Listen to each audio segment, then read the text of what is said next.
The views and opinions expressed by the host or presenter and by participants are solely their current opinions and do not reflect the opinions of ZIZ Broadcasting Corporation, its shareholder, or its affiliates. The opinions of the on-air guests or participants are based upon information they consider reliable, but neither ZBC nor its shareholder nor its affiliates warrant their completeness or accuracy, and they should not be relied upon as such. That I will achieve, because I do the things I should, to my brethren kind and good. So I'll keep moving on. I won't stop now. I'll keep moving on till I reach the top somehow.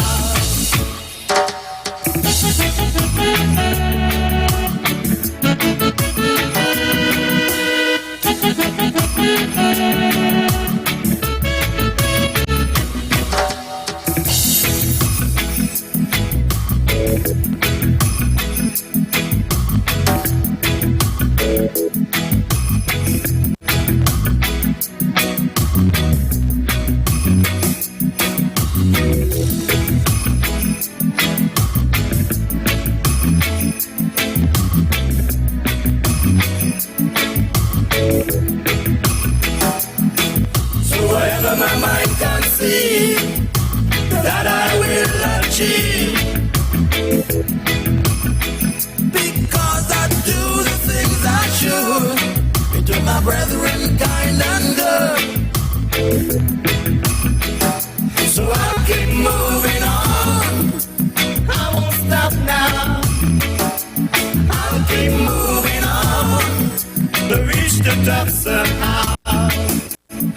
I'll keep moving on. I won't stop now. I'll keep moving on till I reach the top. I'll keep moving on. I'll stop now. Move on till I reach the top somehow. I'll keep moving on. Yes, my Straight Talk family.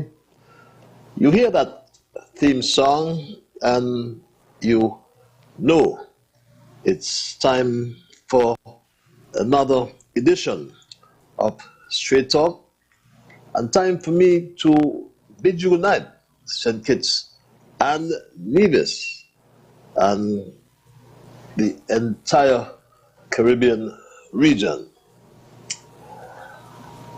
To my Straight Talk family in the Kittitian and Liberian diaspora, I say greetings to all who are logged on the World Wide Web and on social media, the Ian Patches Liburd page. Also, my Straight Dog family on the Facebook and social media.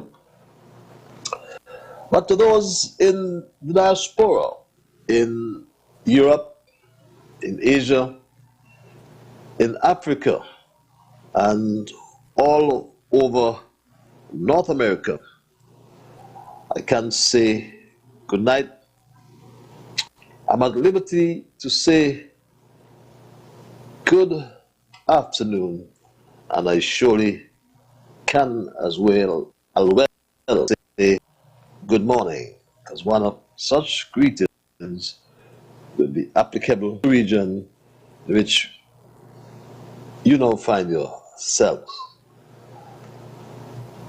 For those of you who are joining me for the first time, I always must inform you that Straight Talk is a public service program,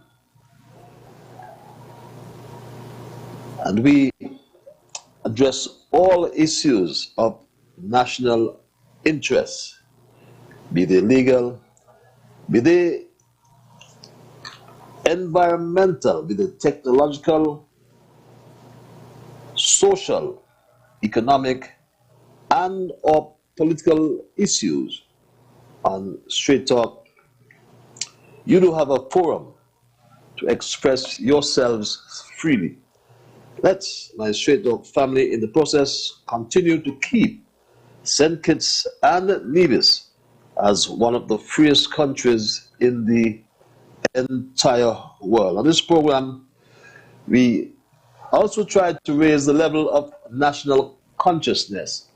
We tried to raise up national discourse by alerting our people to their rights, to their responsibilities, and certainly to their obligations.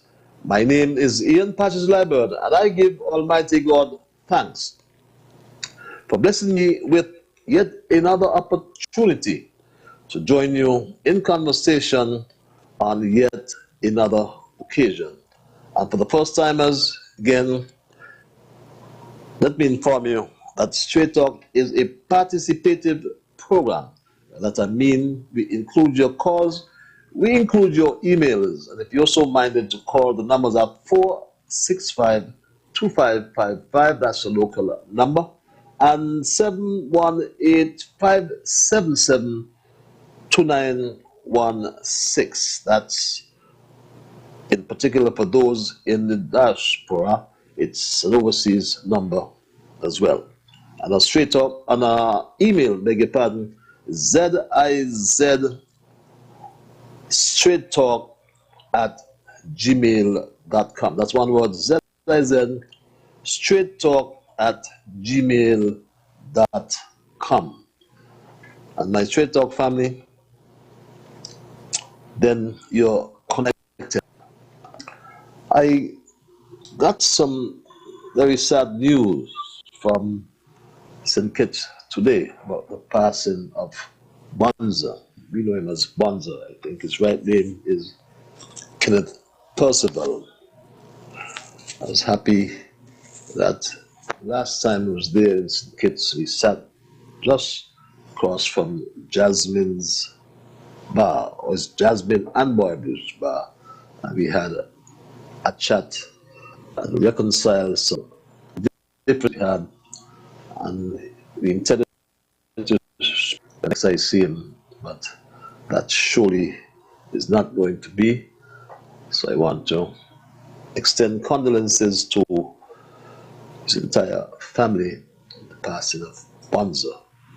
You ponder what happens when these incidents occur. As Bonza is a man who's familiar with the sea, and for him to drown where I learned that he drowned is really baffling, but nonetheless sad news. And all those who have lost loved ones as well, I say condolences to their families, their friends, to everyone. We normally give you our COVID-19 update as well as our situation update, and the information coming to hand as of today. There were no confirmed cases. No confirmed cases. 0 confirmed cases to be exact. And that's good news as we continue this fight against this COVID-19 dreadful coronavirus-induced disease. As well, we still in the column of deaths, we've had no more deaths, but still remains too many. And I'm happy to report, nonetheless, that the vaccination or roll-up and roll-out continues. And we stand at 82.8% of, or 82.6%, let me say 83 to be to the nearest, of the targeted population have received their first dose, and 77.3% of the targeted population have seen or received their second dose. So we say kudos to the HEOC, the NEOC, and all those who are responsible for this recovery from the corona-induced pandemic. Recovery to date, I should add. because you never know. Another variant comes around, what God in heaven knows. In respect of our observations in review, as we do some reflection tonight, and try, as usual, to establish what we accomplished last week, we examine how it has helped others, what has changed since then, what can be expected next, and what new have we learned as a people. And our first observation in review highlights or brings into focus individuals who, my straight talk family, who believe that they can use their pulpit, I call it. They can use their bully pulpit to spread lies and false allegations. Spread lies and false allegations about upstanding persons in particular country. But one day they would pay the price in some form or fashion. There is one particular DJ and talk show host who curses and abuses everybody, left, right, and center. And both, I won't qualify, but I always felt mouth needs a bridle. The action of our state medical chief of staff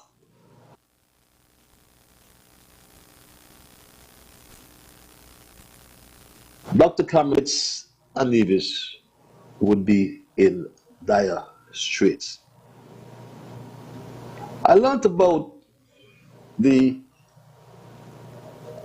libelous attack on this good doctor, a model professional who all young persons in St. Kitts and Nevis,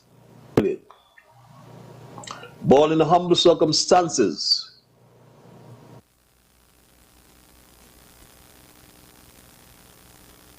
Cameron years thought Cameron was a son of Newtown.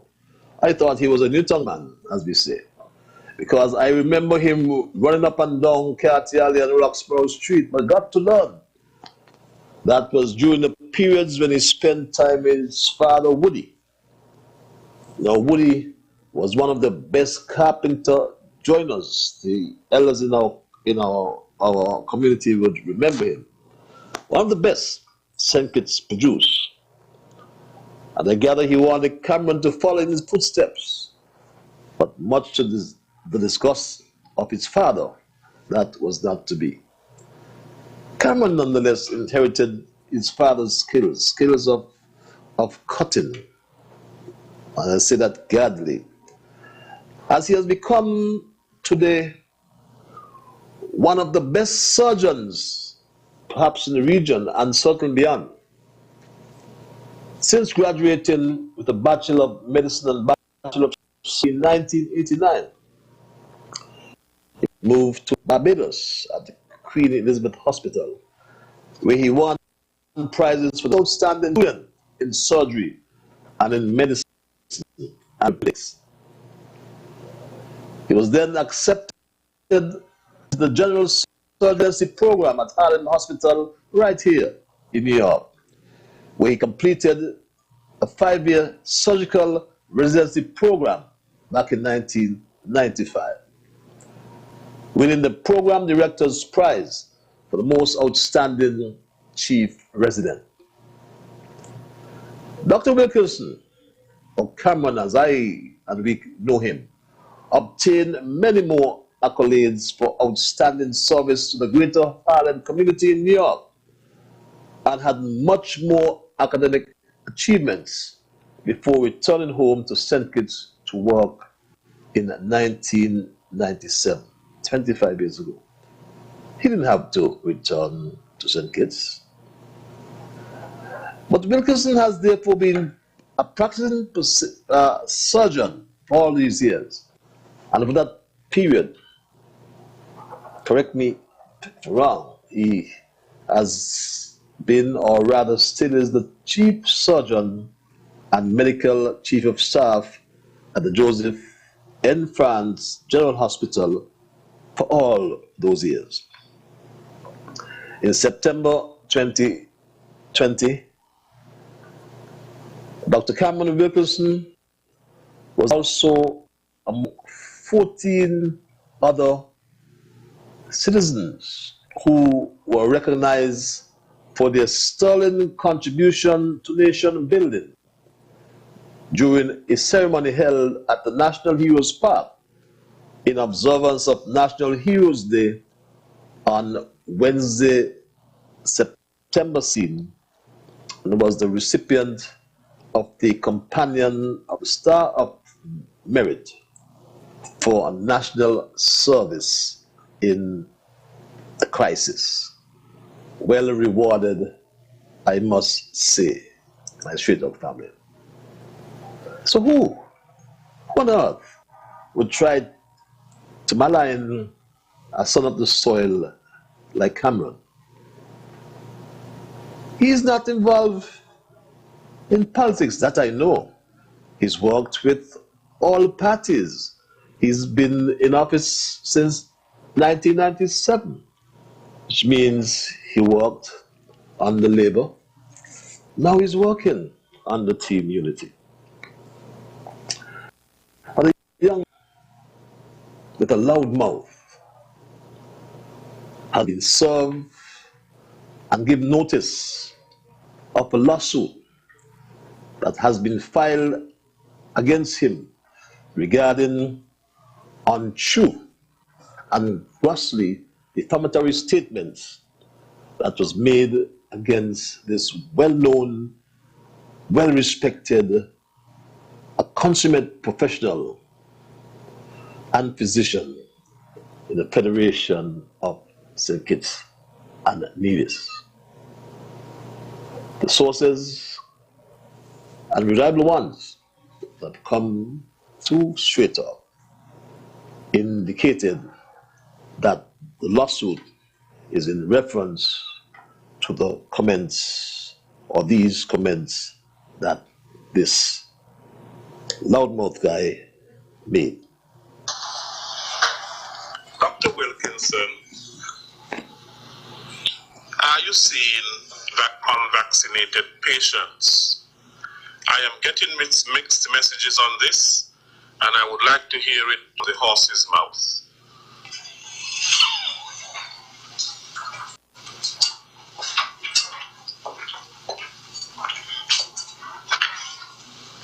Ever since this pandemic started, I've been seeing patients both privately and in the hospital, and I see them irrespective of their vaccination status.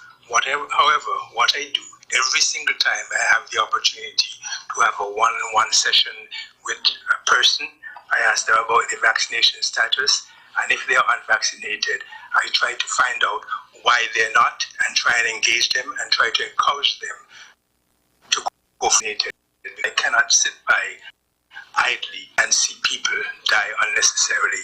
We've had a number of preventable deaths, and we need to make sure that we stop this. And so everyone who has a platform knows in their heart that the vaccines are safe and effective. They need to make sure that they encourage persons to go forward and get vaccinated. You can be just as dangerous if you sit idly and don't tell persons to get the protection that you have. You understand? Can't make these things up. You can't make them thing you up.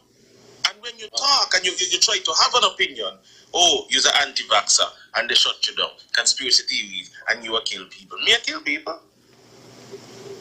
When Cameron Wilkinson stood up and said that he, as a medical doctor, as the chief of staff of JNF, if you drop down in front of the office, he not sure he gonna take you up. He not sure he gonna administer medical assistance to you because he know if you got corona. So he carry you in your office. And that's a doctor. You understand? So if you say something about him and the way that he ain't like, but he says so no me. They were caught saying these things because they had a script and they had to stick to it. Get as much vaccines in the arms of people saying it's a Nevis, and then whatever else happened now because it was herd immunity. Well, it is said that moon run till they catch up. That's an old colloquial saying. But what I would recommend as a punitive measure is to, apart from all the measures the good doctor would take, is to ensure that this loudmouth DJ and talk show host come to Straight Talk program. That's the only time you entertain him, and let him apologize for the world here. That's our observation in review tonight, and that's the only observation we will deal with tonight in the interest side. I wanted to address what I call the stench of distrust in our land. Because a friend of mine sent me a WhatsApp, and he said to me, he was asked whether, a very good friend of mine, whether he still gets on with patches. And he said he wanted to discuss something serious with me. And obviously, he piqued my interest. And what he wanted to discuss with me was some comments I've made them before on my last program. I made them in the context of a discussion with about Hopkins, who was an advisor to then President of the US FDR, who was sent to London, England, or the United Kingdom during the World War, the last World War. And Hopkins was someone who never spoke a lot, never spoke. But when he spoke, everyone listened. And during the difficult times that Churchill was facing the war, I spoke of Hopkins looking straight down the table at Winston Churchill. And so I said to my people who said they're going with me, or wherever they're going with me, wherever I'm going, beg your pardon, they are coming with me. And I said to my people, I am going nowhere without you. I'll never know my constituency, in which I was born, raised, and which I still live. But Hopkins said to Churchill, whither thou goest, I will go, and where thou lodgest, I will lodge. Thy people shall be my people, and thy God, my God. Then he lowered his voice and said, even unto the end. Hopkins sat in silence, and it's reported in the memoirs of Churchill that he broke down in tears. And another person at the meeting said, even to us, the word seemed like a rope thrown to a drowning man. And I said to my friend that no one, absolutely none, can question my loyalty to Team Unity. And as a matter of fact, I was the only candidate before the 2015 elections that opened a team unity. Underline that, a team unity office, which still exists today. I told him further that if PAM, CCM, PLP, Labour, or NRP go on their own, I will be the only team unity candidate left in the race. That's how much or how far my loyalty goes as it relates to unity. Up until 2012 in St. Kitts Nevis, there were borders. A federation where people were strongly divided over politics. Matters like our fundamental rights and freedoms, good governance and the rule of law, gender and economics, the relationship between St. Kitts and Nevis were just some of the things that defined us as being different from each other. Then came what many prophesied as divine intervention, after we as a people demanded our politicians to learn how to create unity by crossing mental borders and focusing more on the things that we shared in common, rather than scrutinizing the differences of each other. The people demanded that regardless of our political persuasion, we work together for reasonable laws to reduce the spiraling crime and violence that existed in our country. But you see, my family, for most of the last 7 decades, yes, for most of the 70 years since adult suffrage in St. Kitts Nevis, we lived under a Labour administration. Kittitians and Nevisians grew accustomed to the single political party rule or dominance. In fact, most of us are still trapped in this mindset, this mind frame and model, that we tend to think there's a need to have a single dominant party in the political coalition. It is approaching 8 years since the dominant party system died in 2015. But even allowing for its delayed burial in the elections of 2020, it is time to think about what sort of system has replaced it. What should we call it? A no-party dominant system? An alliance system? Or what are we hearing today? We may ask, is it a system at all? Is it simply the strategic thinking of a bunch of politicians coming together as a matter of political expedience to rid the country of a dominant Labour Party? These are pertinent questions in the face of rumors and chatter about the health of unity, and which is being peddled on social media and aided and abetted, beg your pardon, by some journalists who ask questions like this particular question, my straight dog family. And we have to ask ourselves, what is really behind these questions? Because when journalists ask these questions, it's mind-boggling to many people. And we have to ask ourselves what is going on with this particular arrangement, my straight dog family.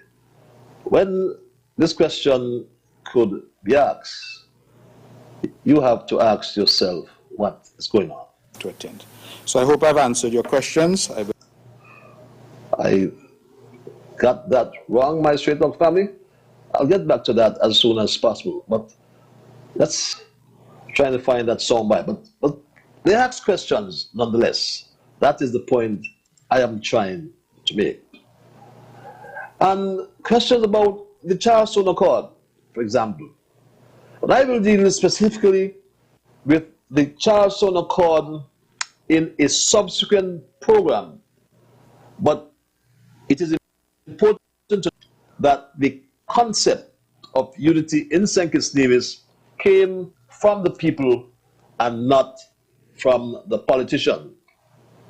Some 10 years ago, the people of St. Kitts Nevis had enough of the spiraling crime, escalating high public debt, and crumbling infrastructure under the 20-year-old dominant Douglas Labour Party. The concept of a unity group was born. We ought to remember that, my straight dog family, a united group was what the people of St. Kitts and Nevis demanded. Over the two polls that we did, one of the issues we looked at was how people felt about a group of politicians who might become united against the incumbent. All right, that's where that started.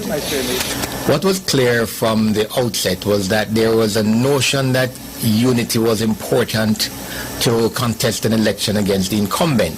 But what is important is that regardless of where they come from, whether it's CCM or Labour or New Labour or whatever the key point is, what has been conveyed to the country is that here is a group of persons united in opposition. You can call it what you will. What came out was that there was a feeling that a united group would be important. And I make the point, united group rather than a unity party would be important to oppose the incumbent. Yes, a united group. The people also decided upon whom they wanted to be the leader and signaled loud and clear. Timothy Harris, who had the highest favorable rating amongst all the leaders, which doubled the rating of the then incumbent leader and prime minister. The people did say this, my straight dog family. The politician at that point in time, remember we're talking about February, March of this year, was Tim Harris at 60.4%, and the prime minister was at 30.1%. That came from the people. The rest is now history. Recall that the Charleston Accord was signed by the leaders of PAM, CCM, and the newly formed PLP on the steps of the High Court in Charleston, Nevis, on the 17th of December 2014, a few months before the federal elections of February 2015. Three parties came together as on one political platform, all consenting to the leadership of Dr. Timothy Sylvester Harris. And oh, what a campaign that was. For the first time ever, politicians from three different political parties spoke on one political platform in Nevis, and certainly here in St. Kitts. The mood and message were right. And these translated into 4 seats won by PAM, 2 seats won by CCM, and 1 seat won by the PLP.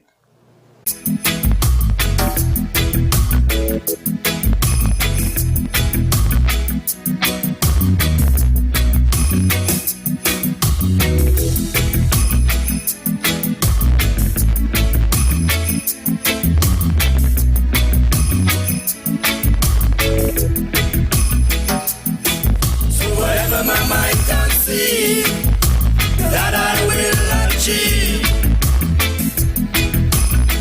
because I do the things I should, to my brethren kind and good. So I'll keep moving on, I won't stop now.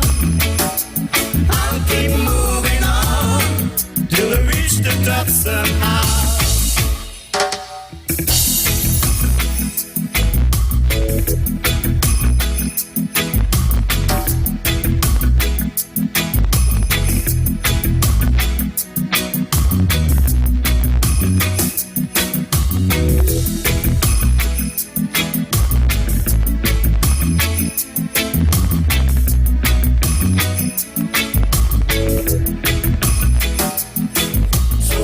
whatever my mind conceive, that I will achieve.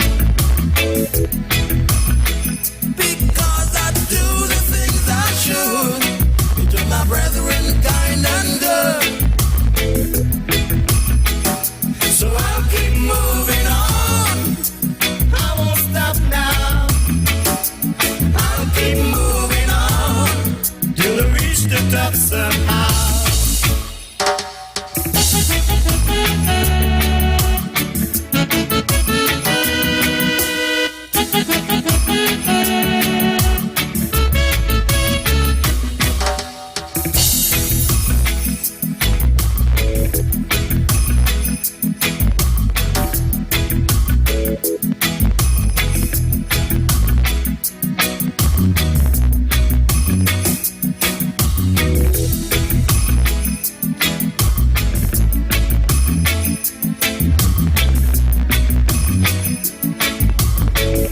Why?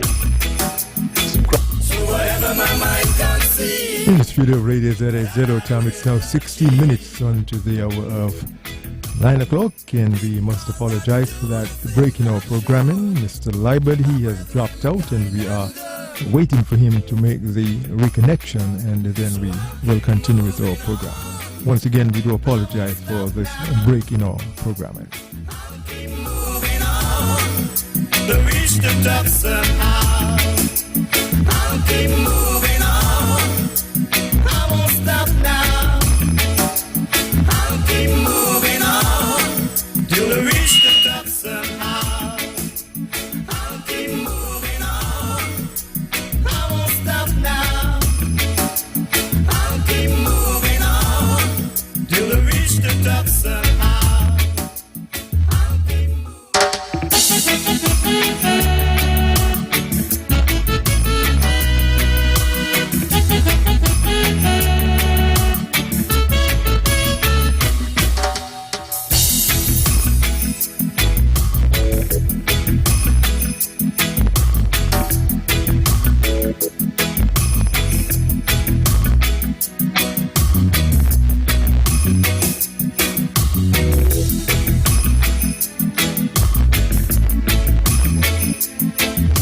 They can be. Because, as I said before, some people say that there is a stench. Some say that there is a stench of hidden motives, and the attendant mistrust is strong. But no one will divulge what the real issues are, what's contentious about them.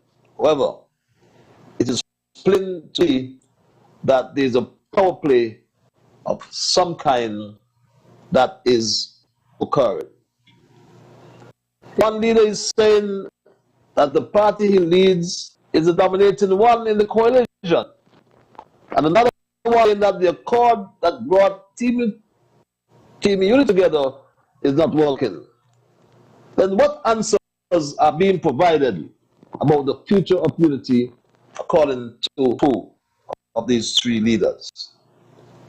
One answer that comes to the minds of the people, to be honest, they are saying there's a stench of distrust that's damaging team unity and by extension our democracy. Notwithstanding that every objective and right-thinking mind in the Federation would say that team unity is the best thing that has ever happened to St. Kitts and Nevis. From high detonation and being number one in crime, number one in crime, Team Unity has frontally addressed those issues in a positive way, with positive results. Lest we forget, a lot has been said over the last 9 years about the Accord. But let's be honest with ourselves. And if we are, we will then examine and truthfully answer this question. Can the Charlestown or any other accord supersede the Constitution of St. Kitts and Nevis? At some other time, I will discuss the Charlestown Accord in detail. But for now, my Straight Dog family, that's my story, and I am going to stick to it. It's 11 before the 9 o'clock hour. I won't tarry much longer, but I wanted to provide some little background about Team Unity, and we must consider where we are going. So I'll open the lines and entertain your calls and your emails. I always like to implore you, though, when I do so, and I'll do so in a few seconds, I always like to implore you to respect others, and of course to achieve that, respect ourselves. Let us try to be fair to all concerned, and let us try to build goodwill and better friendships. Let us ensure that the things we say and or do will be beneficial to all concerned. And in saying and doing those things, let us strive to build kinder, gentler St. Kitts and Nevis. At 10 before 9, I go to the lines and welcome our first caller for the night. Caller, you are live. Mr. Paget, good night. Good night, the Bible man. How art thou? You're fine. Wonderful. Paget, good to hear. I for 27 times last week, and all of them telling me some story. I won't go wrong that day. But I want to say something tonight. You were talking about the man must be drowned away. Patrick, we are in serious time. And people must really understand, all of us in the whole world must understand. The Bible says it is appointed unto man. Hebrews chapter 9 is appointed unto man once to die. But after that is the judgment. Patrick, there is a judgment is coming. So we have to prepare for that. And I'm saying, I am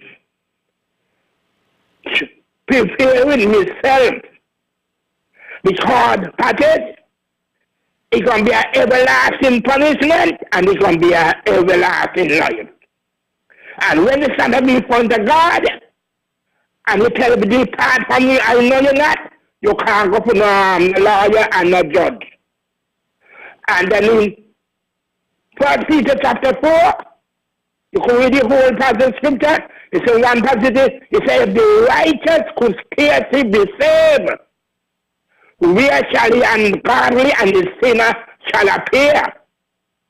So every time I come on the radio station, I am going to encourage people to give the life to the Lord. Patrick, may the first master will know no more time. And I wish you all the best, Mr. Patrick. And you take care of yourself and hold on God, because we are in the last and closing days. Patrick, say good night. Thank you. Thank you, the Bible man. Yes, each of us must appear before the judgment seat of Christ, and may, the Bible says, be recompensed for the things that we have done. Caller, you're live. Good evening, Honorable Patrick Liburd.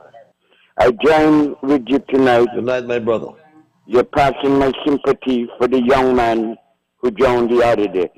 Patrick, on Friday, the young man came by me about 9 o'clock in the morning with 2 jewelry in a pan. He was doing some work for somebody. And he told me he can leave them there and he going down the road and come back. because the man supposed to meet him there with the drill. What happened? He came back, then the man came, collect the drill, and he walked up the road. Now, this morning, I hear the Ram Court DJ, right, was talking about the young man, how the man came there and either took some perfume or took something from him and demanded. Now, Patches, that is there for anybody. Because when Christina sings, a lot of people never believe that Christina was going to go down with so many people on it. And they were going, who were done shop, going back home, who never done shop, they were going to a party or going to do something. And there, behold, the boat sing. So sometimes when people dig in dish, and he start to talk about how the guy owe him, and the guy dead, and all that kind of thing. But you see, that Ramgoat DJ, what we have, and going around and trying to bring down my Prime Minister, your Prime Minister, and the country and the nation Prime Minister, where so much people voted for Team Unity for he to be the Prime Minister of this country. And he taking it upon himself, and you got some people joining and carrying $5, $10 and all kind of thing, and he making a riches out of it because he ain't sending in all the money, right? So the Ramgoat DJ, let him know for me that he can bring down the Prime Minister by himself. He can take a whole ton load of them. And who God bless, no man curse.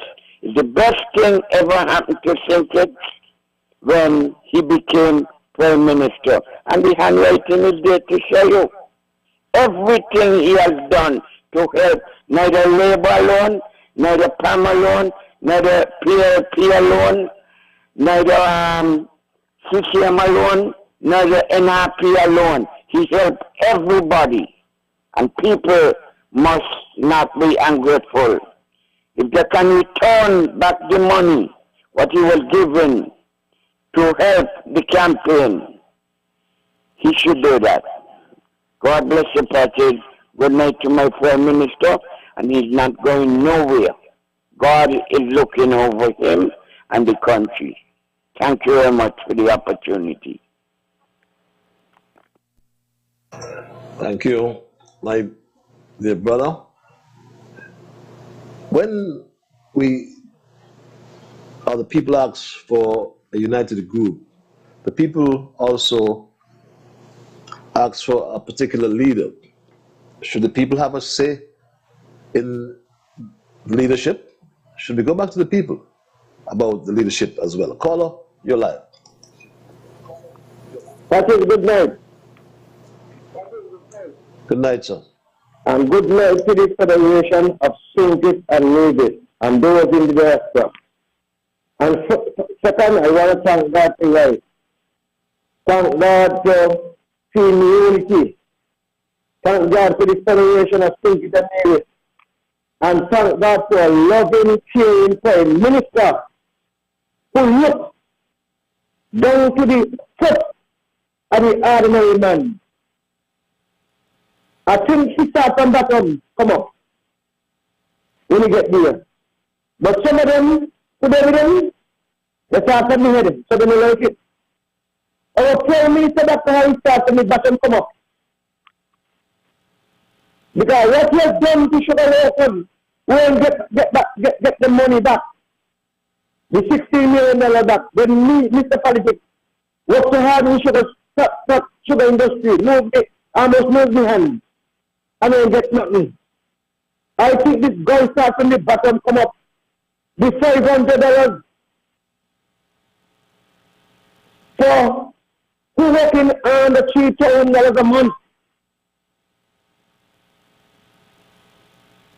Different projects and things that it's not built up the farmers them. Who use the animal when they could not get the basic to chop on them. The farmers will get back something You understand? This man got a flower patches. Don't care what they say. And they're talking about facial. I hope this facial will not some of them in the face, you know. I hope this facial will not some of them in the face. Because it's shaping on the political dynamic.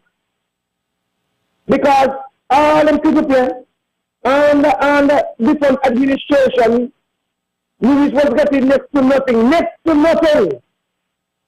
Next to nothing touches. And God sent a brilliant man who was on the Labour administration, with Dr. Douglas, just so much change. I suffer for leadership. Because I believe if you fund the leadership over to Dr. Timothy, I believe Sinkers will be one of the number one country in the world, especially in agriculture.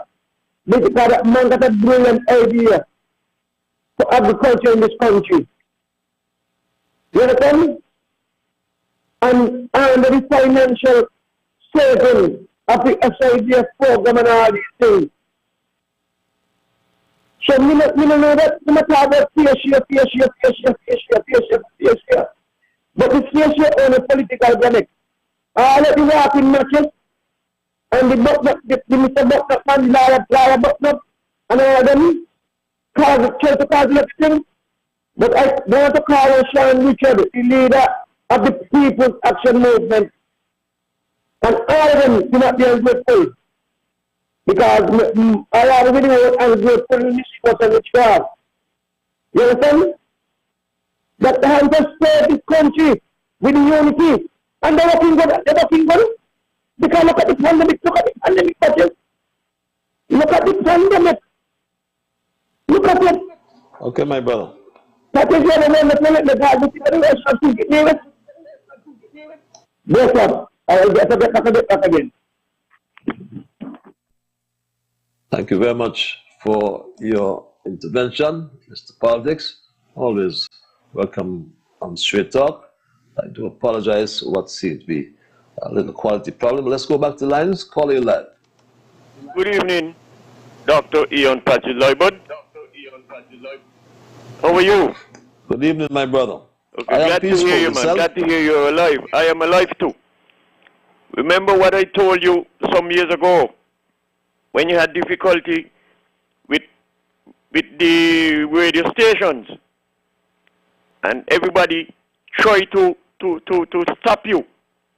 And I told you, anywhere you go, I'm an radical culture will be with you. If you go down the Mount volcano, I'm coming there with you. And I'm still here with you. I'm not going to leave you. Patches, first, I'm asking you for a request, please. Because there is what they call a Facebook, WhatsApp or whatever you call it, going around from last week Thursday, I think it was, last week Thursday program that you had with what you call the 2-foot mattress, quoted some words which come from his mouth, not my mouth. And he said that culture said on Patch's program that he is a walking bed. I say mattress, but he said bed. And when you play it, you're going to hear, everybody going to hear the words that come from his mouth and not my mouth. So please pay tonight, because people cannot believe that a sensible, grown-up individual going to say them things on a radio. A radio is widely listened all over the world. A radio is to inform, educate, and after that, people will be enlightened by a radio. But instead of that, some radio station, they're serving the purpose just to demoralize people, who humiliate people, and mash up people's integrity. So when you're done, you play that for us. But let me say this here now. Dr. Cameron Wilkinson, he and Prime Minister Harris, their behavior is like Siamese twin. Those men are so cool, they don't go down low.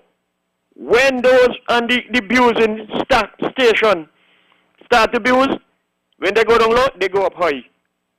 and they leave them there. And that is what have a lot of them upset, because they're trying their best to see if they go get Dr. Harris and Dr. Wilkerson to cross with them, go down low, but they're about that. So I am behind Dr. Wilkerson all the percent in the world with what you do, because you only accept apology from people when they make a mistake and they did not know what they said. But when they're going to deliberately open their mouth every day and attack you or anybody, there is no apology to be accepted from them. Me, radical culture, saying that. And whatsoever, if Dr. Wilkerson runs out of money, whatever money I have, wherever it is, and he need money, I will get my money and give him to go forward. Because a lot of them from that panic factory, sugar workers' money panic factory, they need to be stopped. And this is only one example of that. And so therefore, I am with him. And the Prime Minister, you see how cool he is? The proverb says, a wise head, which the brain is, it keeps the tongue still. Keep it still. The less one says, it's better for them. And those on their arm who are attacking and opposing him, they do not know what they are thinking. So let it go ahead. Now this unity, I don't know patches, but here it is. They had to come together to move a tyrant from there, because no one party could have moved he again, not again. And so they look beyond the horizon and say, boy, this is the only way to go. 1, 2, 3, let's come together. Numbers is force, and they all come together like pressure in a pipe. And they did what was right. God sent Dr. Timothy Harris there to be the leader of the Federation until the time comes for him to recruit him seat and let the next leader takes over. Okay? But nobody gonna force he out from there. And nobody gonna break up this unity while me radical culture can speak. Because I get in all of them the brains. I know what they're thinking. Patches, I think I've spoken long enough, and I will move and let someone else get in so long. If I get back, I'll get back. Thank you, sir, for taking my call. Thank you, Mr. Culture. I think you have to first examine what's in the best interest of the Federation, and not who wants to be Prime Minister. Caller, you are live. Patches.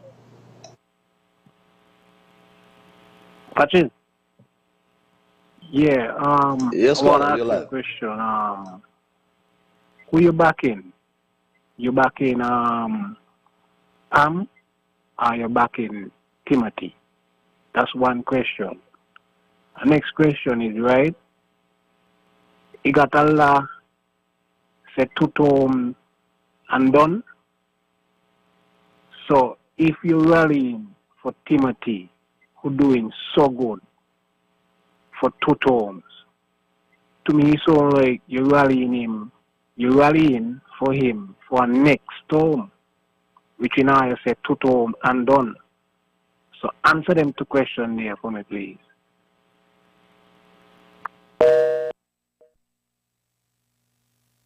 Well, Carlo, quite frankly, I believe the country has gone past PAM and Labour and CCM and PLP and Labour and NRP.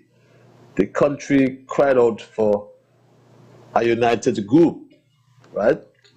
And I witnessed the signing of that particular accord. And what was agreed, it was part of the manifesto, that term limits will be introduced. That was what was agreed. We went to the Parliament because it required a constitutional amendment, and no one can dispute that. We went to the Parliament and we did not get the 2/3 majority that was required. The leader of the opposition made the point that it was a bill. The amendment bill was a Douglas bill.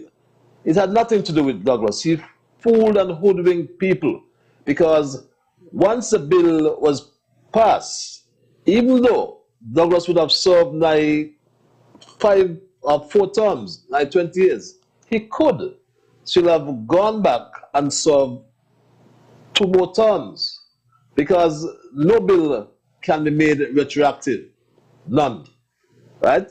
So the focus was on term limits. That was the understanding. And the people decided what they wanted, right? And the people must decide what they want now. And that is my response to your question, even though I didn't hear it too clearly from my end here. But I hope I answered your caller. We go back to the lines. Thank you for holding your life.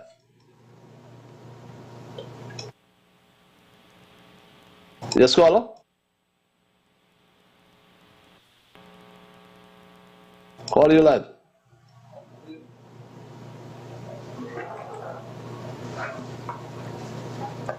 Are you there, caller?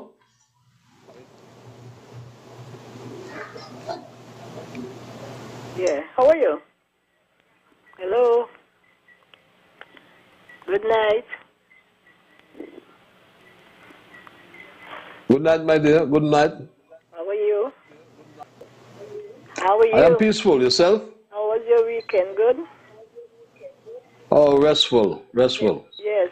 What Yours? I just want to say what they're worrying about, coming on the radio and talking of their foolishness. Is really people going to want the Prime Minister, if he even said 2 terms. He's doing good. So let them stop coming on the program, come harass themselves. You two must know what they're coming with. A good Prime Minister like that doing something. If you want 10 terms, when Douglas had the 20, we couldn't open our mouth. We couldn't open our mouth. We had to take the blows. See you. Yes, my straight dog family, I like what you said. We the people. The people. It's the government of the people, for the people, and by the people. What does the people say? Caller, you.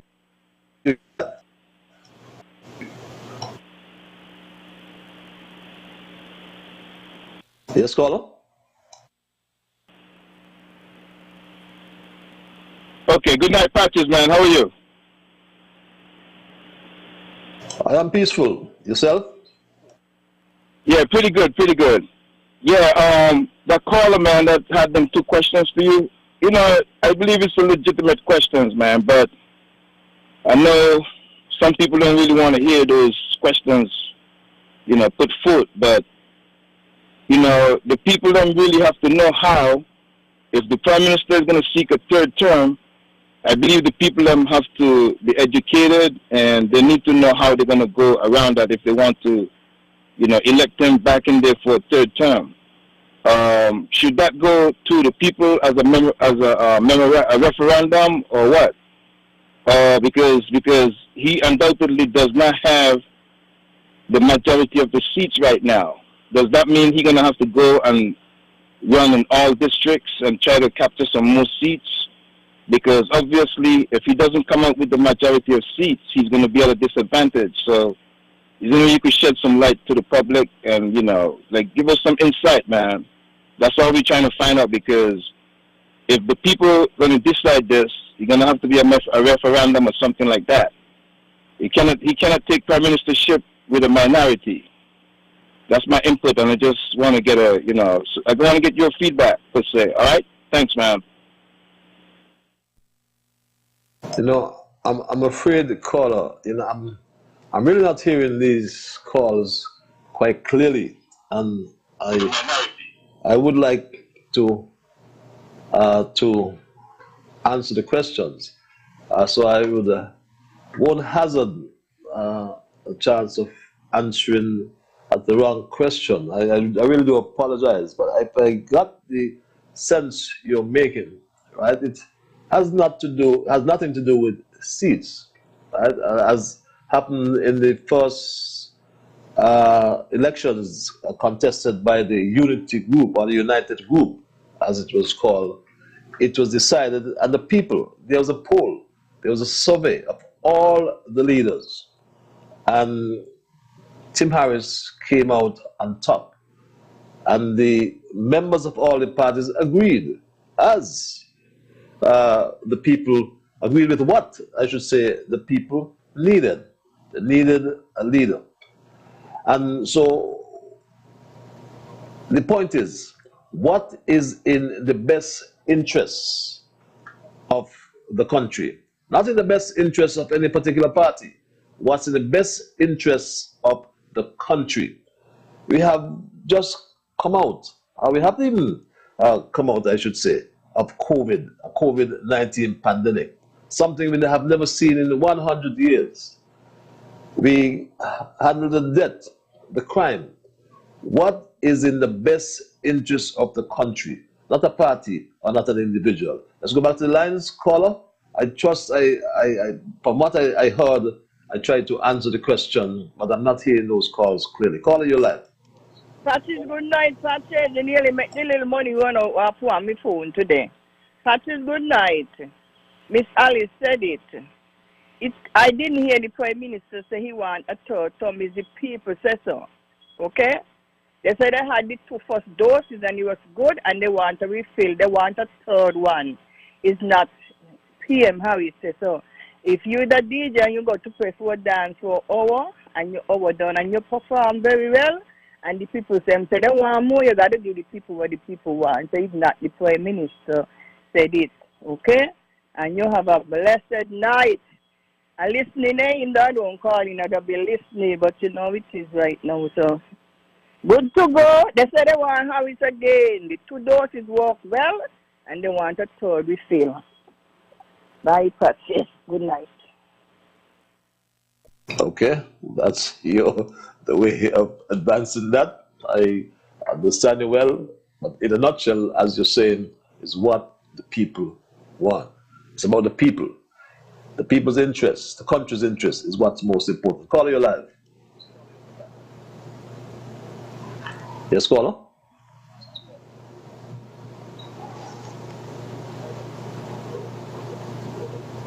Okay, be with me. I'm having some. Yes, caller? Patches. Patches. Yes, caller. This is the Major. How is the Major? I'm happy. I'm happy. Patches, you know that me, a man, I like to be. When I talk words, I want some of the times I need meanings. 2 things I'm going to ask you. Last weekend I spoke about you and I told you, right, if my thing, I would like to be a persuasive leader. You told me that you will be humble. What I want to ask, what is the meaning of humble? You got me? Humble. Hello? Achilles? Yes, caller. You got me? Yes, you got, no. So, humble. What? Humble. What's the meaning of humble? The little that I know about humble is that the meaning of humble is a conscious of one's feelings. Right?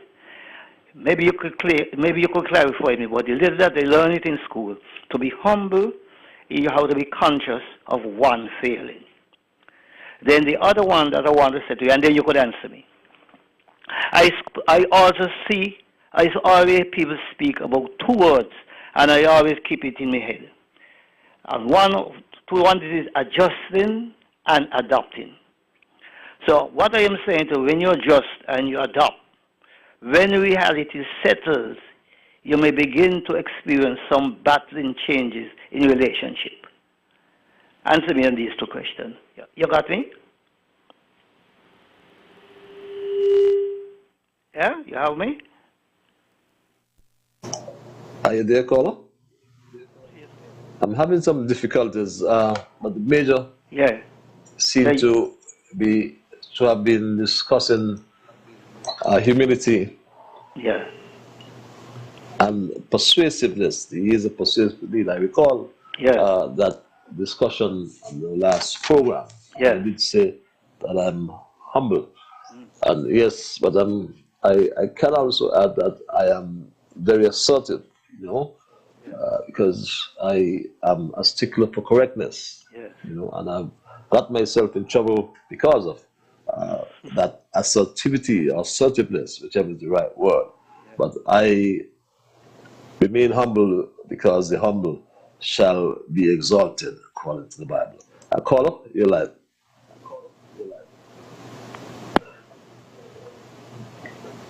Yes, caller. Patrick Devon, when you walk around Bastille or go anywhere part of the country or in Nevis, you ask people who they be. They say they Labour or them a unity. Oh, me Labour, me unity, me Labour. You understand?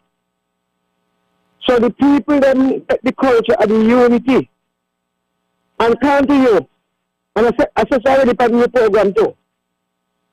People ask for unity in this country, and whoever who elected, who defend, oppose, and who are unity.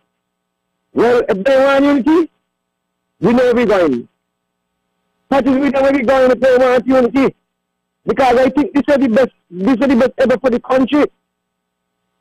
No more in the propaganda going on with all kind of things. They're going on like we in Ukraine. When you put on the panic factory, yeah, kind of thing coming down, kind of thing coming on. But I'm glad for the doctor, because every day the doctor ring up him from the DJ show, when he DJing, calling him and asking him name, going after the CMO, saying kind of negative thing about the people them. But that is, thank God for them, because if never for them, I believe that we will lose my life. And the COVID. Because look at it. The country is right now with the COVID. The break them are coming in. And nothing is happening. People go back out in the music, dance and DJ and everything now. You know? So, in everything take a time. Look up into the other world like this. People still suffering from this deadly pandemic.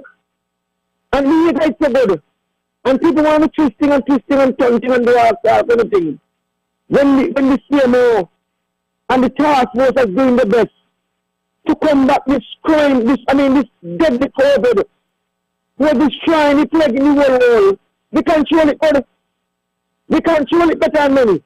And we got to thank God.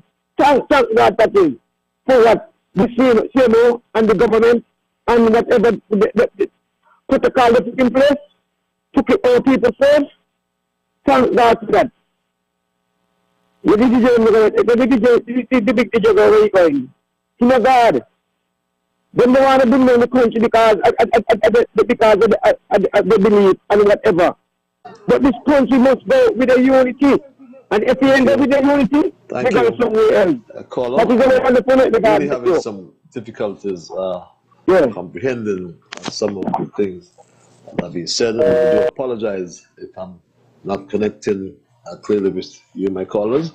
This email reads: the president of the Nurses Association was on the airwaves denouncing the government. I know the young lady, a big political activist from Sandy Point.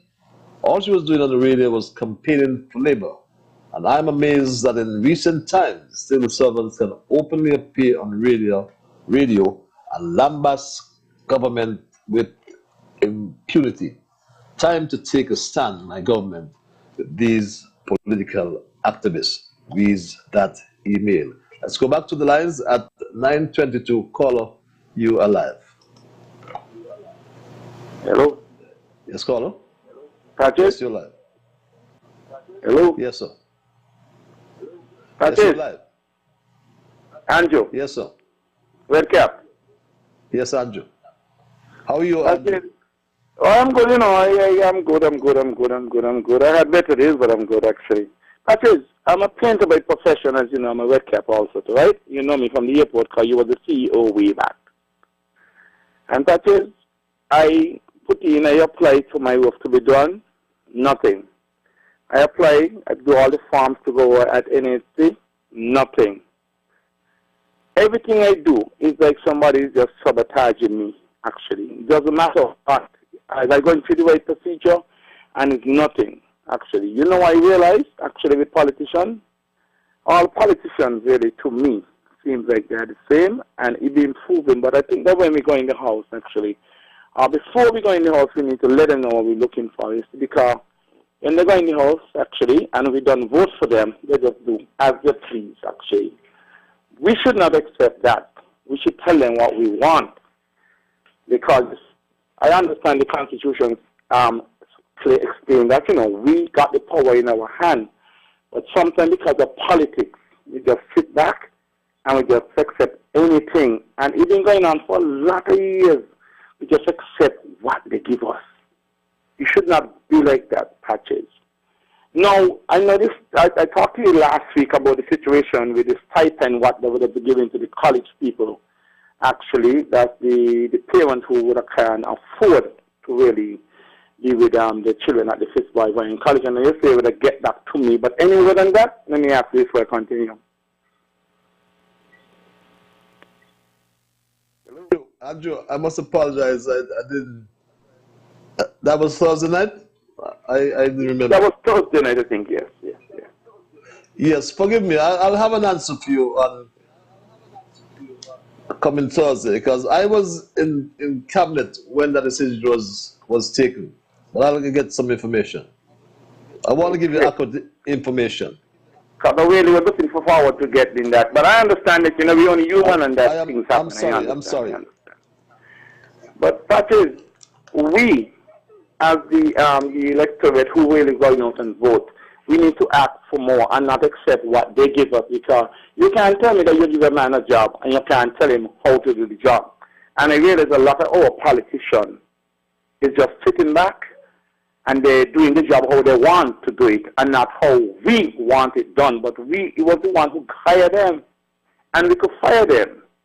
And it's nonsense. I think that we need to let them know what we want, let them know hard, and shout at them and let them know what we're dealing with, and stop accepting nonsense. Because we think it's, we got a lot of sense for a lot of the wrong things. What we do, we meet somebody and we argue about them with politics, another one of our brother, one of our sister, and brother in talking about politics and so on. And I mean, this family. But the politicians, then they laughing when they hear that, because they hear everything, But what happened, they got the plan to divide and rule, so that worked right in their favor. But I realize all the politicians are the same. None better. And, Godfrey sing a song. Abona better than Saba, and we're seeing it more plainer now. Have a nice one. Bye. Have a nice one as well, Andrew. And it's very interesting you raise that statement, because this email reads, if according to Dwyer and McMahon's theory that Abba no better than Saba, their reference to labor and unity, then it is sheer stupidity to elect and return labor, Saba, to government. The prudent and sensible thing to do, Dwyer and McMahon, is to form your own novel party and challenge the incumbent government and the Labour Party and win.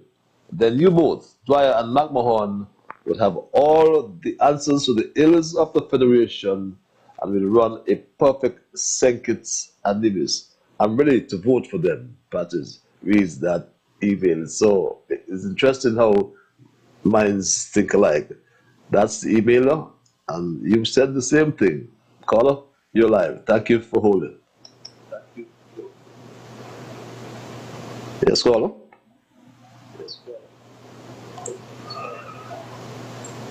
Hello, caller. I heard Andrew very clear just now. Yeah, you could hear me clear too?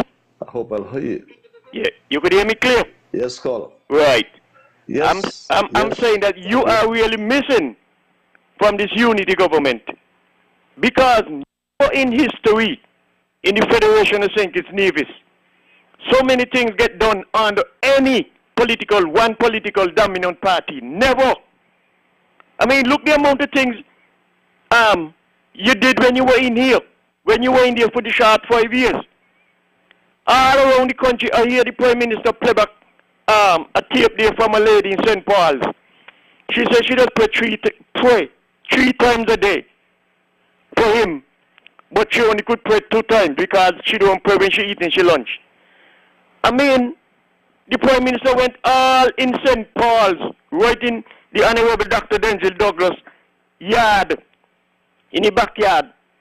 And he repaired many people's house roof all around the country. He said fair share for all.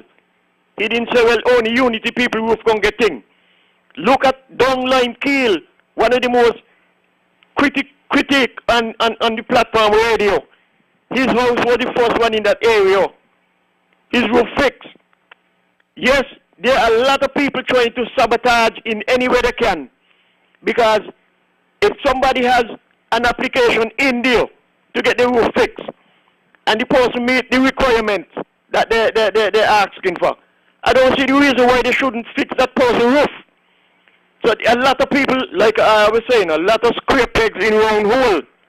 They are placed there to do a job, and they're going to do what they want to do to frustrate the applicant. But that applicant, any applicant, get frustrated, first thing they're going to say, me not vote again. Because not that me vote for. But they must understand, they got people who try to mash up what is good from any angle. Look at what they did to Samson, the strongest man walk on the earth. As big as the Philistine army was, no man in there could have get that done. They take a woman, you go in there with Samson. And when he gets you mad, don't cause abuse. Just show him that you love him, impress him that you love him, and you're going to get the work done. And she did that. So therefore, we got to take that and make an example. That's it. I ask you, please, I need the crazy house building to go back down in the infirmary yard, because there is a word for people who just slightly glide up the straight lane. Then they have a psyche problem. But you got one called Paul Crazy. And there are some people suffering from Paul Crazy syndrome. You cannot put them up the hospital in the psyche. They have to go down the infirmary yard in that crazy house. I need that back. Anyway, Patches, time going, and I will catch you Thursday night. Thank you. Thank you, Mr. Culture. I forgot to ask you, I didn't get your request. When I heard Dwyer this afternoon on radio saying if Bradshaw was around, he would have done fire Grant, I said to myself, read this email, I knew Dwyer would have been serving a stiff jail sentence if Bradshaw was around, especially for Miss Gwenny properties, and for taking out prisoners from the jail and carrying them to Marriott. Pick the beam first out of your own eye, Dwyer, before you look at Grant. More, you have no shame whatsoever, Dwyer. Reads that email. At 9:31, we go back to the Lions caller. Thank you for holding your line. The straight talk? Yes. Oh, how are you, my brother? My dear brother Vincent. Oh, yes, I am man. so How are sorry. you? Let me talk. My turn. Can I get my turn? Go ahead. I'm listening. I was happy to meet you. And I forgot to tell the world that we met. We met on a holiday, President's Day. And each time the program, I forgot, we had a Cuban menu. You want to talk about it? But happy to meet you, my dear brother. Oh, that's so nice of you, man. I tell you, I enjoy spending that short visit with you. Understand? And I'm looking forward to come back to New York to spend some more time, because I look at you. I remember the first time Bush met Putin, and he said he looked into Putin's soul. I didn't look into your soul. I just know who you are by just meeting you for the first time.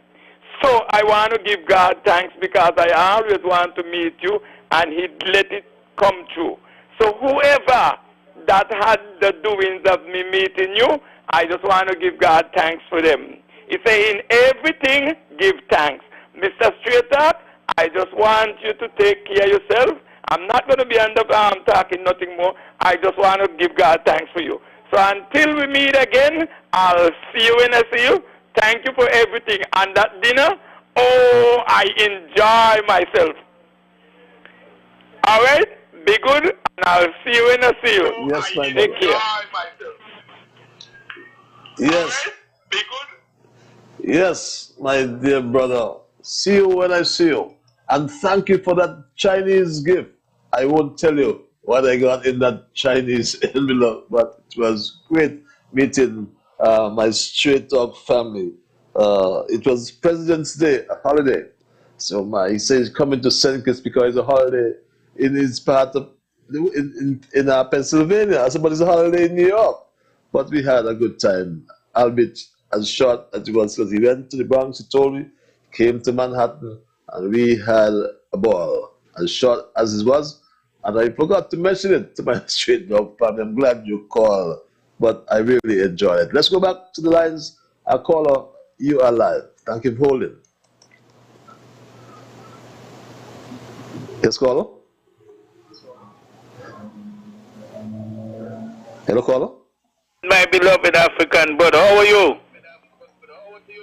I am peaceful, my brother. All right. You? Now, Brother Patches, let me say something concerning, defamation and... Brother, I am saying, any public figure, right? You can dish out the hardest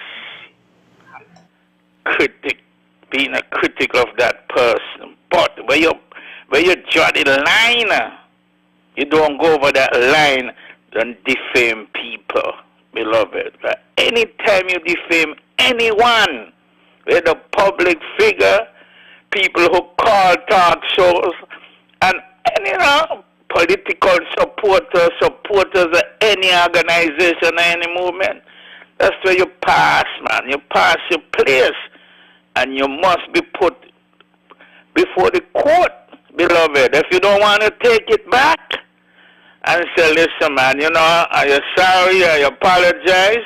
Well, the chips fall where they may. No, but let me move on now. Beloved, what I'm going to say going to be, kind of controversial, quote-unquote controversial.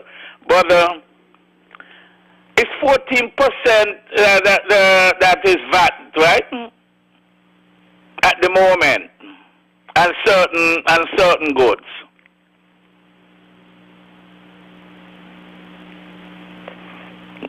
Hearing it. Are they caller? Brother Patches. Yes, are you there? Yeah, I'm here, brother. I don't know what's going on. It looks like the cabal is at work. But I'm asking you, it's 14%, right? It's VAT on certain things, items, right?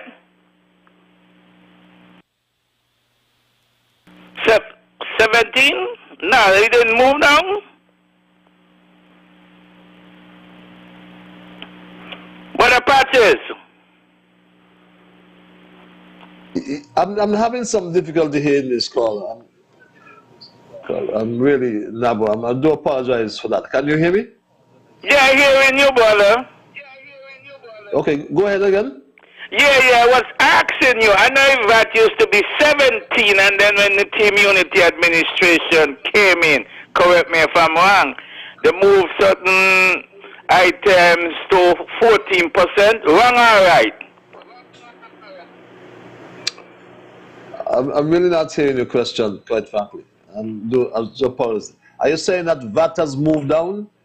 Yeah, from 17 where it used to be to 14 on certain items.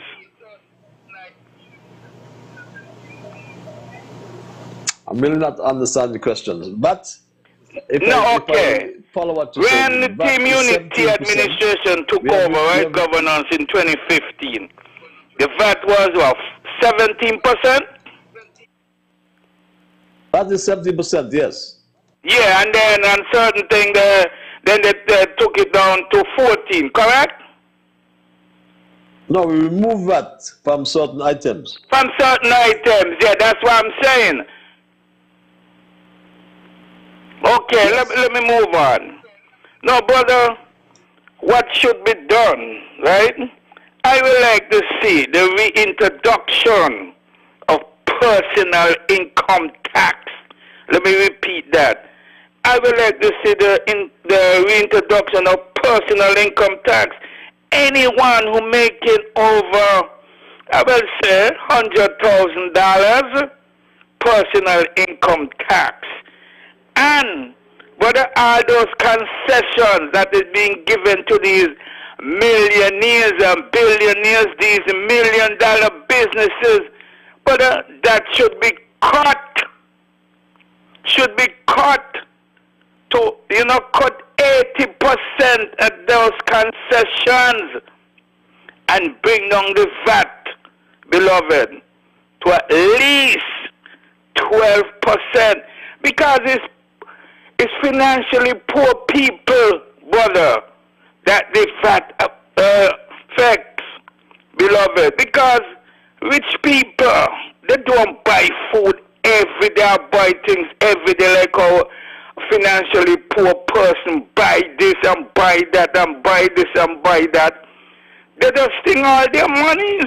So the government, this administration, man, cut the concession. Just give them 20% of what they getting now, and you use that money to uplift. Use some of that money, channel to financially poor people, so they can start up business, build business, especially young people. I'm not saying because you're a certain age, but the aim must be mostly young sisters and brothers. Let them build generational wealth for their children, grandchildren, and great-great-grandchildren, brother Patches. And 21 sister, brother, who is listening, that must be done. And Mr. Prime Minister, you got to take that into consideration. Don't let these guys, these business people who are so greedy that they want everything, hook, line, and sinker. No, man, that got to be done, brother Patches. That got to be done. This concession is killing us financially, man. That must be done. Okay. My brother, I know the time of the essence. Continue to listen. I don't know if you're hearing me, but if you're not hearing me, I will come again with it Thursday night, my beloved. Brother, continue to listen. Keep up the great works.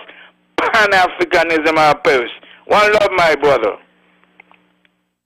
Yes, one love, my brother. I really do apologize to my listeners. I'm not hearing the calls clearly. I believe you were discussing the VAT and the level of VAT, and I think you were suggesting that personal income tax be reintroduced, for persons getting over $100,000. I guess that's per annum, and salary, how much income that will, or revenue that will derive for government. These are things you have to consider. In terms of concessions, it's a competitive world. And lots of these companies, yes, they have this tax holiday, but they also employ people as well. And so you have to look at all the factors when you making decisions or considering these concessions as well. Caller, you're live. I want to thank you for holding. Yes, good night, Mr. Liburd. Yes, I'm hearing, all this talk about who is going to be next prime minister and who supposed to get third term and all these talk. But I'm not hearing any plans from the same people about helping people through the pandemic and out of the pandemic, right? Because when you look at it, Mr. Liburd, there are a lot of people who are still not working.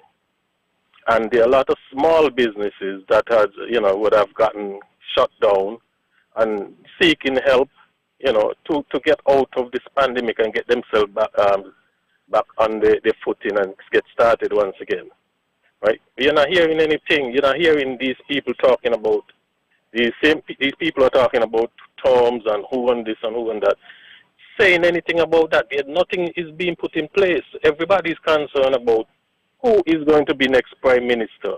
As I know, the next election should be in 2025.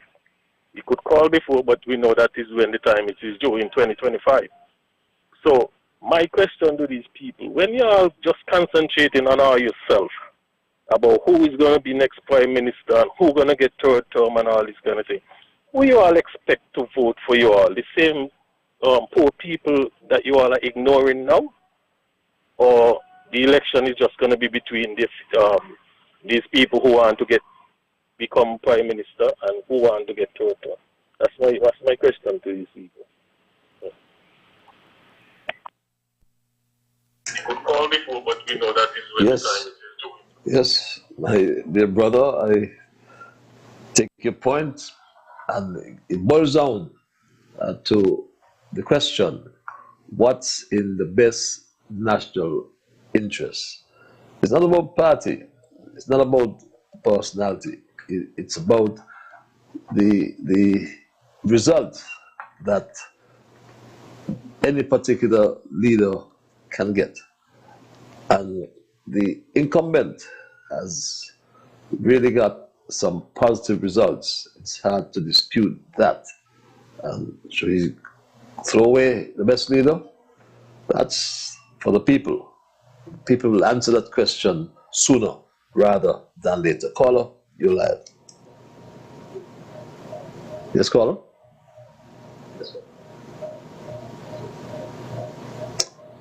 Yes, the people will answer that sooner rather than later. Caller, you're live.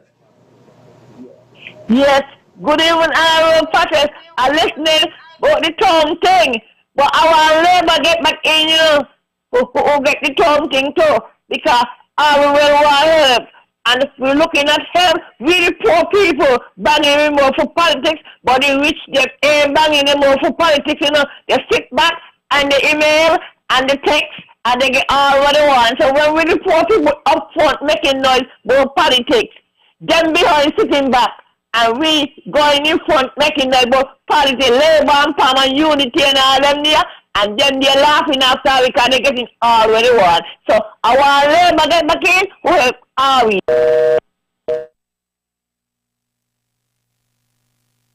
My dear Labour friend, you need a top up and then you come back. My dear, good down. Yes. Let's go back to the lines. Caller, you're live.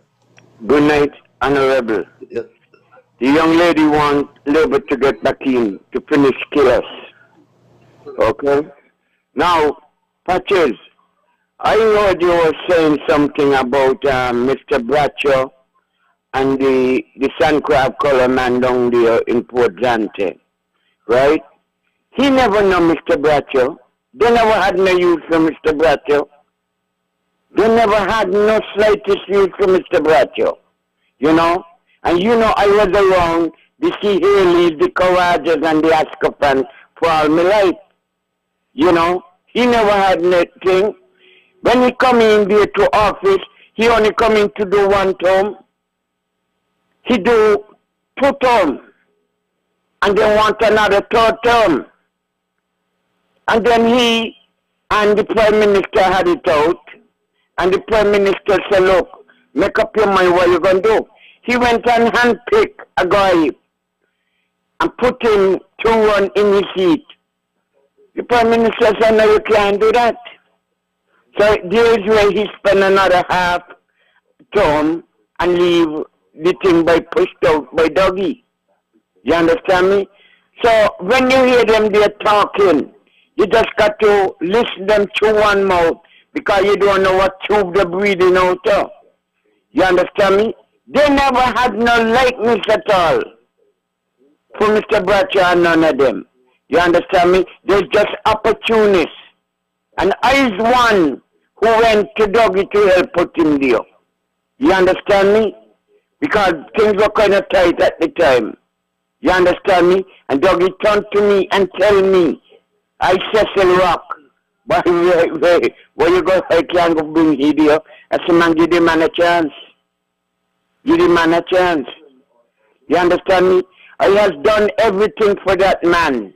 You understand me? And when he got to cabinet, because you put me up the airport and he wanted the place for his sister, and you never catch yourself yet from his words and everything.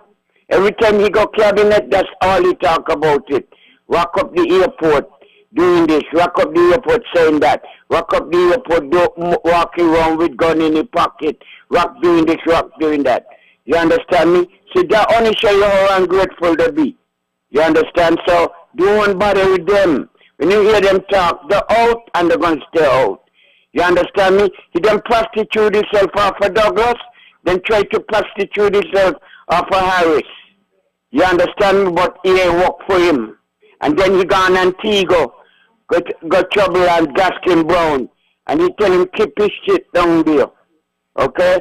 In night style. Okay? So don't bother them when you hear them talking. The country is running good, let it run. As the gentleman just called in, all of them want to be prime minister, but up to now, none of them telling you what they intend to do for the country. You understand me?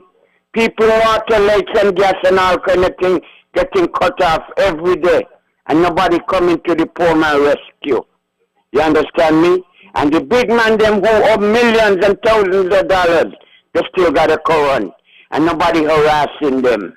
You understand? And the poor man who go out there, stand up and bally, yeah, yeah, yeah. And the big man, them stay down the road, 2 miles in the car. And when they say something, you hear them, beep, beep, beep, beep, beep, beep. You understand me? And we poor people, it's time we wake up. And I'm thinking, now the Ramgoat DJ, he going around and trying to put my prime minister out of office. Not suppose my prime minister said don't stop in the business now. What are they going to call that? Eh? The man has supporters. He has supporters. And all of you going around again a multi-millionaire man, $5, $20, and $10 and so on. And now you can't pay your light bill, like me. Right? Or you can't pay it. And or you paying him $5 and all your light cut off to hear nonsense on the radio, and he enriching himself. You understand me? He enriching himself on the poor man. You understand me? Them Ramgoat DJ, you know, boy, let it keep the pants up. Okay, good night, Honorable. And you have a nice evening, and respect the Prime Minister and love the Prime Minister. He was always there for you, and he's going to be there for you. And ain't you alone he there for, he was there for everybody. So all of them, some of them you hear playing politician with sheep tongue. They could not themselves go down government headquarters unless they're going to get a passport. The Prime Minister is the one who goes to the alleyways, the byways, and everything in order for them to win an election to come down here. You understand me? And now they want to root him out of down here, but we got news for you. Okay? God bless him. You understand me? God bless you to Patches.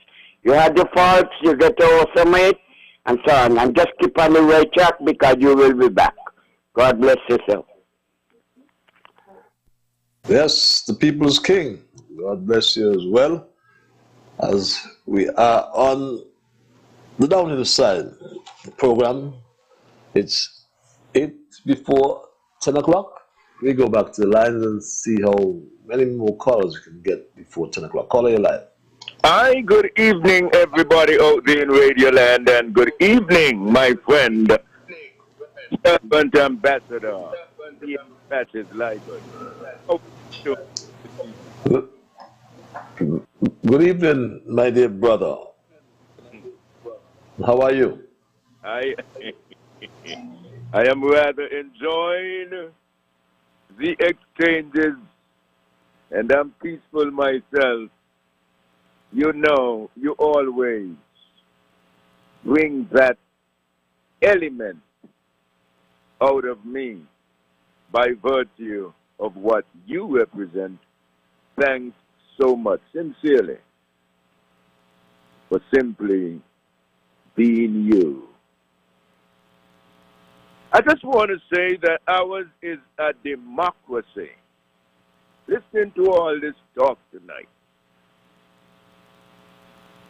Charlestown Accord and who is going to succeed who? Well, I want to remind the general public that ours is a democracy, not a monarchy. You just don't hand rulership down by some divine right of succession. That's not the way it works. However, and thankfully, can you hear me? Hello? Yes, I'm listening to you. I said, however, I'm listening to you, my brother. It will never come Always to do. that. It will never come to that. Since from all that I've seen and learned over the years about these two luminaries in question, all that I've seen and learned about them assures me that the Honorable Timothy Harris will never suffer himself the indignity of serving under the Honorable Sean Richards. This is my stated position. He doesn't respect him enough. And guess what? Sean knows it too. And furthermore, he knows, in my humble estimation, that he knows it too. So who is fooling who? I don't know if you've ever heard about Reginald Lewis.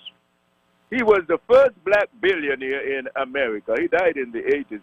Some people say they killed him from a massive heart attack, Harvard graduate. And he happened to have executed the biggest leverage buyout on Wall Street at the time.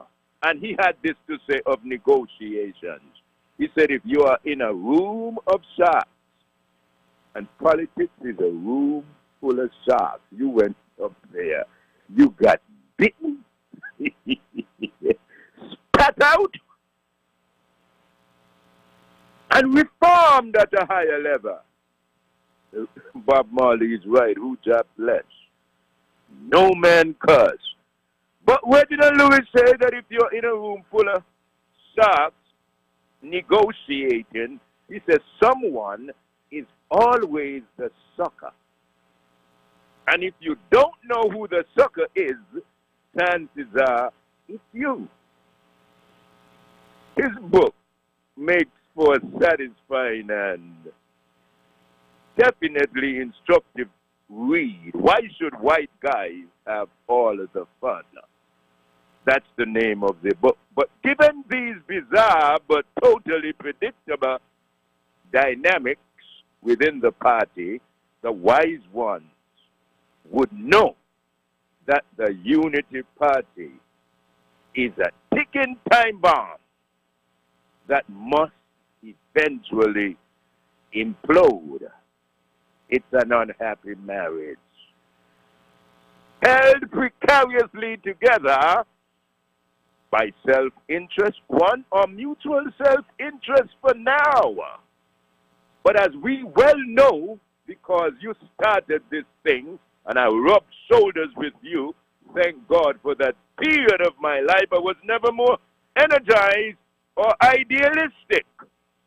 Thanks for that enviable opportunity.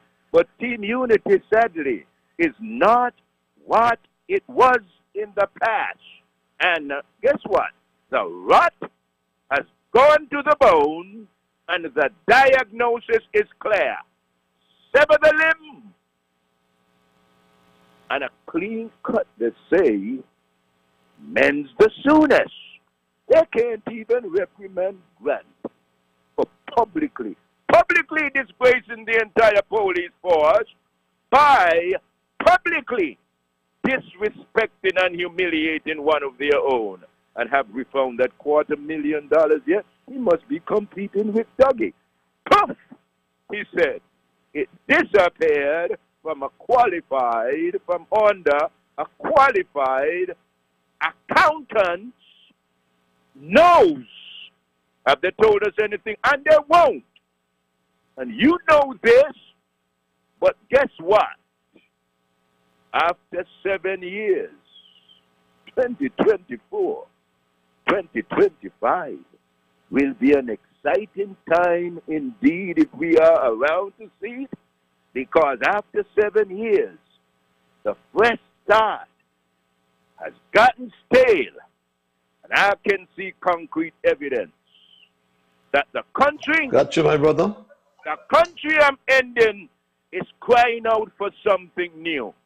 Fresh blood in someone young, fiercely ambitious, and creative. One whose integrity is unquestioned. Has anyone guessed that I'm speaking of Dr. Drew? Have a great one. May God richly bless you. And amidst these perilous times of change, may your anchor hold. Thank you. My brother, always so eloquent, my brother, and so well learned. You can sit up and listen to my brother all night. That's all right. Some in this mindset that we think there's a need to have a single dominant party when the people say we need a united group. 10 o'clock, I'll take 2 more calls just to give you something back since we started the last. Caller, you're live. Good night, Mr. Liburd. Yes, go. Good night, all listening audience. Thanks for my turn. Now, I chimed in at the last 3 callers, sorry. And I agreed to all what they have said. And one caller said the exact thing that I like to hear. The new Prime Minister that should be in this country should analyze what the people need, not want. It's about time for a new breed to step forward and announce what they will, should, and can do for all people of the Federation of St. Kitts and Nevis. We need a person who will be a government for all the people, whether you are for them or against them. We cannot have separation, division. I will like to be that candidate because I know I can deliver to all the people. I am new. I am not politically inclined, but I respect the human needs, the human desire. I know everyone will not love me, but I pray that I will get the love. And people love you when you can do things for them without a bribe, without a cost. That's what needed in this country. Every man is equal. All of us are equal. So no stone shall be unturned in what the needs are for the people. I am interested in needs and not want. Last week, I announced my candidacy, and I am looking for the support of the people. So whatever protocol it takes to go through that, I sure will be there. I am not challenging anyone of their past records, whether it's good or bad. I'm not interested in that. I am interested in building on the good that the country have moving forward. No time for cursing. Got you, my brother. Thank you. Bad record. So, Edward Pemberton, good night. You know who I am. Rap, good night. You should know who I am. Mr. Culture, good night, and Mr. Politics, and the rest of the crews, good night. Thank you for having me and hearing me. So long, everybody. Thank you, my brother. I'll take this call, make this my final call for the night. Caller, you're live. Greetings, Mr. Patches, and how are you? I am peaceful, my brother. And you? I'm very good, very good. Very spicy topic. It is true that the concept of democracy is universally accepted. It is, however, no less true to say that there are many types of democracy as there are nations in the world, since the underlying spirit of each type of democracy is imparted to it by the nation that put it into effect in its own individual and particular way. Democracy evolves by stage. Mr. Patches, we are a young democratic country, and you asked the question tonight, the interests of the country. If you do not have a country, you cannot govern. So it should always be the interests of the country. And if we say we want to use a will to go forward, to liberate ourselves, we must live from experience. We understand the Constitution, but we come to live and see, Mr. Patches, even though a Prime Minister hasn't got a majority of seats, he can run the country, he can govern. We see that. When we hear the crying of leaders bawling out for seats, it's about power. It's about governance. And if we see over the years that governing the country is about governance, we won't be worrying about seats. We will be looking about governance, because it's about policies that you put in place for your people to help liberate them. We can't say over the years, no, we don't say we have to vote for this particular politician, but in our eyesight of our country, if you would really say that the country was going on a dark road, could we say today that the country is still going on a dark road? These are questions we have to ask ourselves. Not thinking about seats, thinking about governance. Mr. Patches, before we go, two gentlemen that's called in on your program, a businessman, a popular businessman, and the Bible man, two elders. And they tell the whole world, all their lives, this is the best they ever see seeing it. So, it's the same scenario I'm saying. We live in a country, we see a prime minister governing a country, whoever the prime minister is, but he do not has the majority of seats, but the country is being governed. Why are we making a fuss? We think we should think about governance. Mr. Patches, you have a good night and be strong. Thank you, my brother. And that's a nice note to end this program tonight on. It's about governance. It's not about party. It's about country. What's in the best public interest? What is in the best national interest? And that's the point we are to leave with tonight. Like I said from the beginning, that upon 2012, in St. Kitts Nevis, there were no borders, or there were borders, I should say. A federation where people were strongly divided over politics. Matters like our fundamental rights and freedoms, good governance and the rule of law, gender, economics.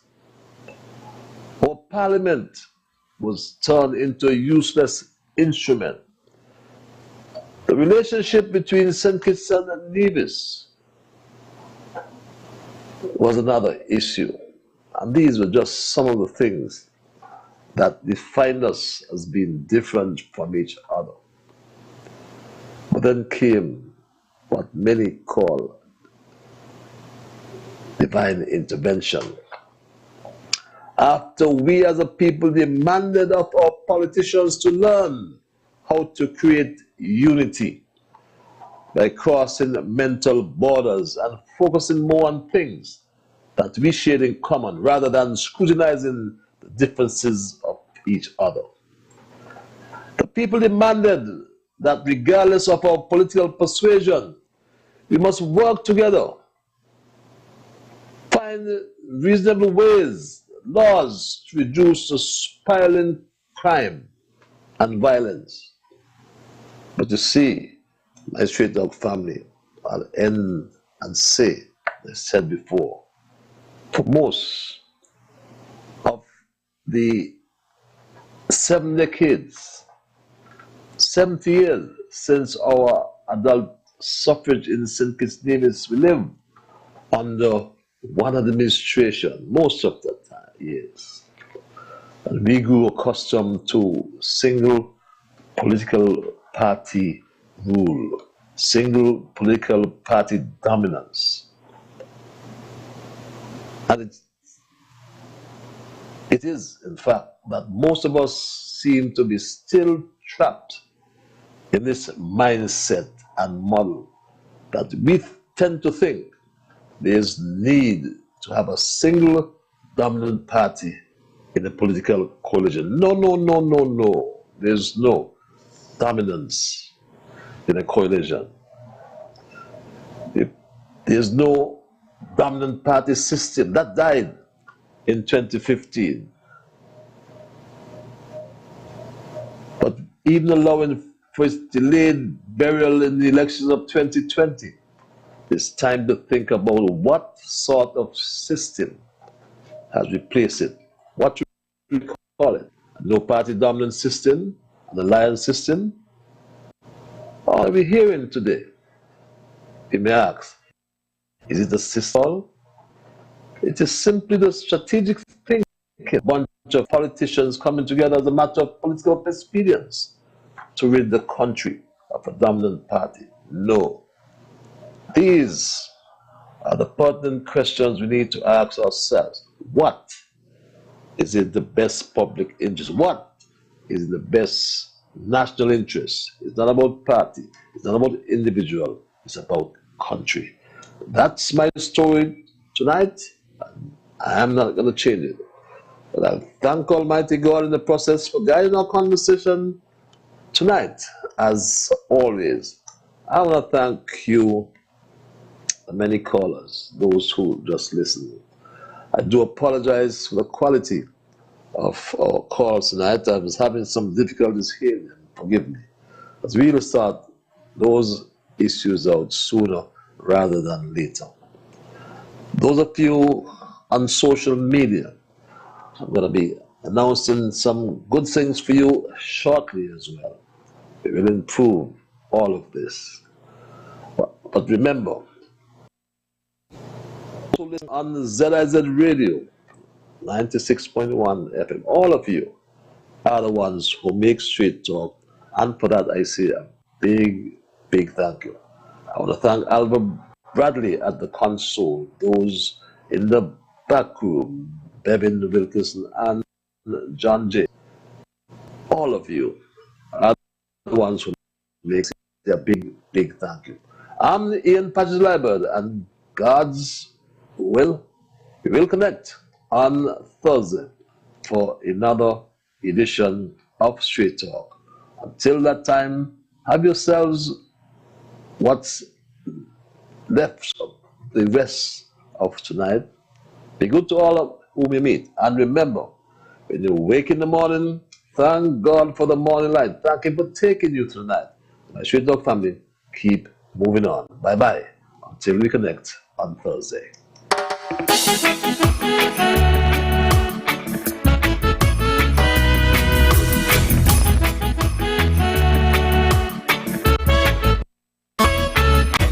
in the morning.